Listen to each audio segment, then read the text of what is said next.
Assalamu alaikum everyone.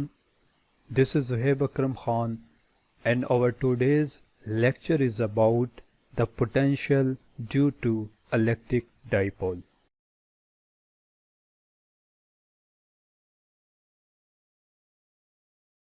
दो equal और opposite charges जिनके दरमियान एक स्मॉल डिस्टेंस है d का बनाते हैं एक electric dipole. Electric dipole moment बराबर होता है product magnitude of either of charges, दोनों चार्जेस में से किसी एक चार्ज का मैग्नीट्यूड और उन दोनों के दरमियान पाए जाने वाला डिस्टेंस। इसकी डायरेक्शन नेगेटिव से पॉजिटिव की जानिब हुआ करती है। अगर आपके पास एक पॉजिटिव चार्ज और एक नेगेटिव चार्ज हो और दोनों के दरमियान सेपरेशन d हो तो इक्वेशन फॉर्म में डाइपोल मोमेंट कुछ यूं लिखा जाएगा। अब हम फार्मूला ड्राइव करेंगे पोटेंशियल ड्यू टू डाइपोल का। उसके लिए हम फर्ज करते हैं कि एक डाइपोल जो कि मुश्तमिल है दो चार्जेस Q पॉजिटिव और Q नेगेटिव पर और उन दोनों के दरमियान डिस्टेंस d है और प्लेस किया गया है अलोंग द z एक्सिस। सो दो चार्जेस पॉजिटिव एंड नेगेटिव दोनों के दरमियान डिस्टेंस d और इनको हमने along the z axis place कर रखा है। हम एक पॉइंट P लेते हैं जहां पर हम पोटेंशियल निकालेंगे इस डाइपोल का जो कि डिस्टेंस r पर है और एंगल थीटा बनाता है सेंटर ऑफ द डाइपोल से।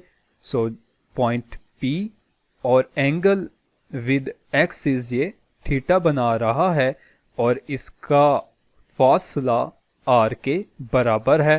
P का फासला पॉजिटिव चार्ज से r1 जबकि नेगेटिव से r2 है, तो पॉजिटिव से r1 और नेगेटिव से r2।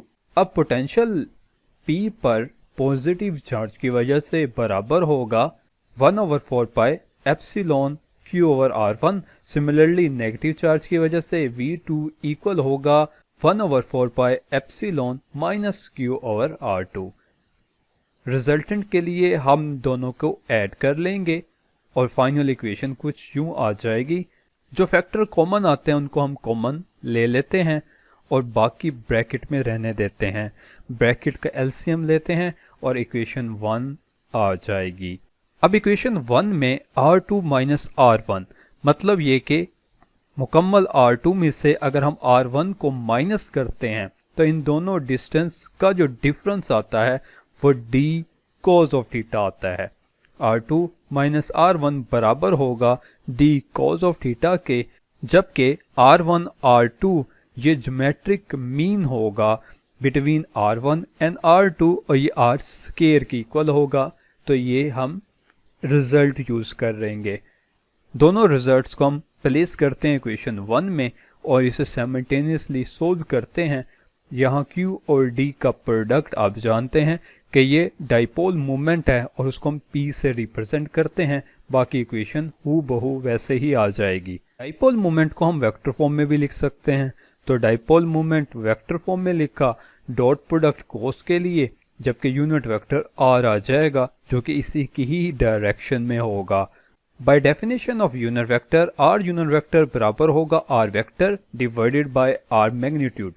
सो r वेक्टर और मैग्नीट्यूड r स्क्वायर से मल्टीप्लाई होके r cube, so required equation आ जाएगी। अब यहीं से हम इलेक्ट्रिक फील्ड निकालेंगे due to dipole.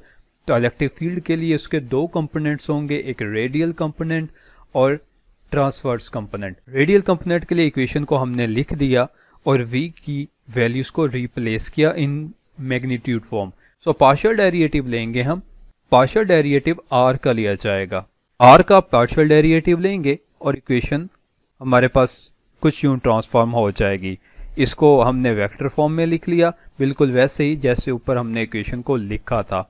Similarly transverse component के लिए इक्वेशन कुछ यूं है और इस इक्वेशन में हम v को रिप्लेस करते हैं इन द मैग्नीट्यूड फॉर्म और इस बार हम पार्शियल डेरिवेटिव एंगल का लेंगे। जब एंगल का हम पार्शियल डेरिवेटिव लेंगे तो साइन ऑफ थीटा आ जाएगा और फार्मूला में मौजूद 1/r इस r स्क्वायर से मल्टीप्लाई होके r क्यूब हो जाएगा। सिमिलरली इसको हम वेक्टर फॉर्म में भी लिख सकते हैं। हमारे आज के टॉपिक के रेलेवेंट जो प्रॉब्लम है उसमें अमोनिया मॉलिक्यूल जो कि परमानेंट डाइपोल मोमेंट रखता है जिसकी वैल्यू गिवन है, आपसे कहा गया है कि आप इलेक्ट्रिक पोटेंशियल निकालें अमोनिया मॉलिक्यूल का जबकि पॉइंट का डिस्टेंस इतना अवे हो उस एक्सिस ऑफ डाइपोल से।